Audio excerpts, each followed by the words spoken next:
Hello, everybody, and welcome to a conversation with artist Amy Spitzer. Hello, Amy. Hi, Lisa. Amy is exhibiting in the 7th annual Evanston Made members group show and pop-up, and in support of our artist and the hopes that we can connect them to humans, we're doing these interviews. So thank you for being willing and for letting us into your space. Oh, thank you for coming here and talking to me today. I'm I excited. love that you have work behind you. That's super great. Good visual. And that's not a fake Zoom background, because the picture behind you is what you submitted to the group show. Let's talk about that piece. Okay.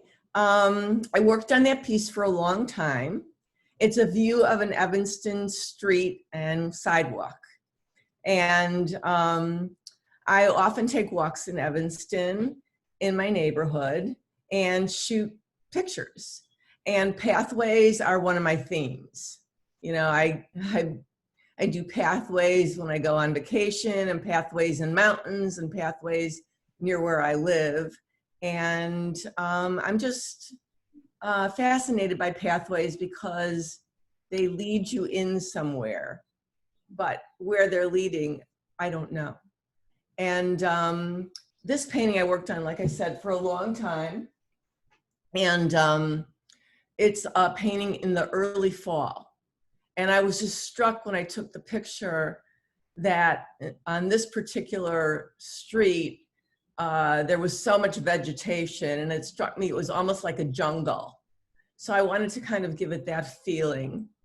And really also just give the viewer a sense that they wanted to be there. You know, that was a place they could go and just wander in and around and feel the sun. And so I really worked hard on the light there and feel some kind of peace, because when I take my walks, they're very meditative, and I'm not doing, I mean, it's exercise, but it's also, I just feel this calm, and I stop to smell things and feel nature. That's so beautiful. And that light, when I first saw that painting, before I read the caption, I thought, oh, that looks like Florida. It's so bright and it's so lush. But then I saw that it was a street in Evanston, and it is, Evanston's trees are just like that beautiful green canopy. It's such a beautiful painting. Is the underpainting also behind you, or is that a different painting? That's a different painting. And that's also a painting of an Evanston Street in late fall. And I put it there because that's how I work. I'll start with an underpainting. Okay. And I do them in different colors, and sometimes I'll color the background first. I'll put a glaze on the background, and then I'll work into that. And I layer my paintings. I layer them with opaque paints and glazes, and so they build up, and that's how I build the different shapes up. And the light, I'll alter the composition. Like that one will have to be altered because I already see things I don't like in it. And so I kind of live in my paintings.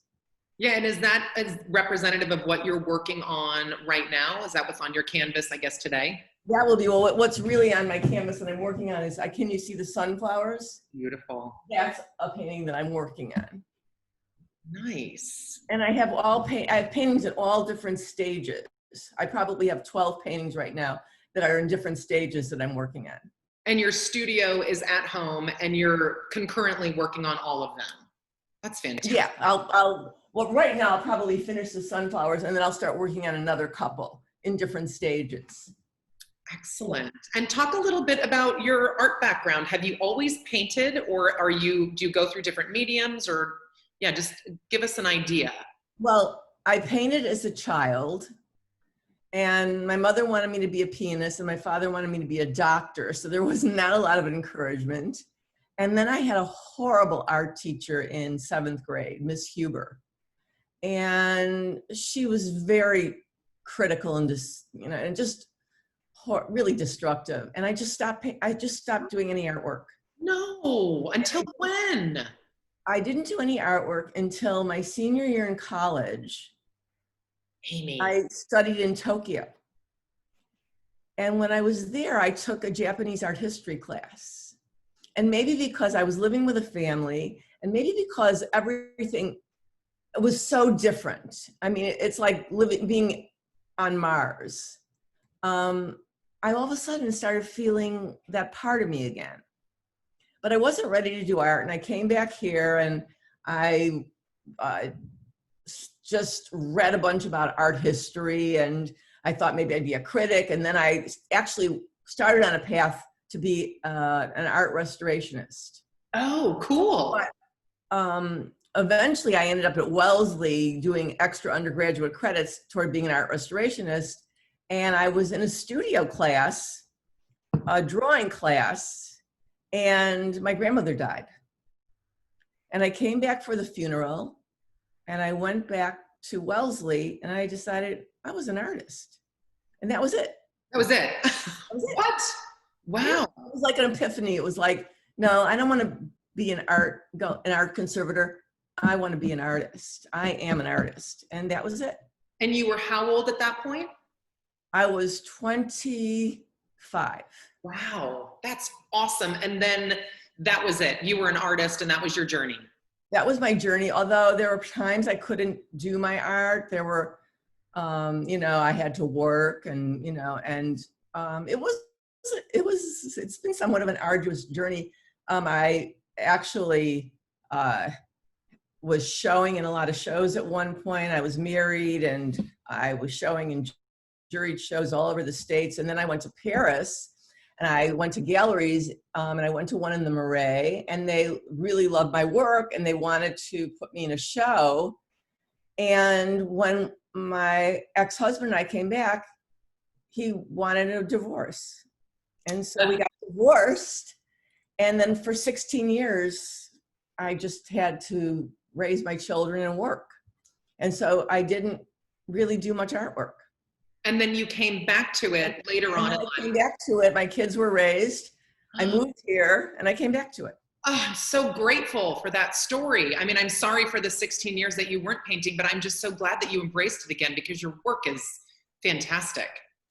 Thank you. I appreciate it. It took me some time to get back into it. I had everything up here, but from here to here, it took a couple of years. Mm-hmm. And now you're extremely busy and prolific.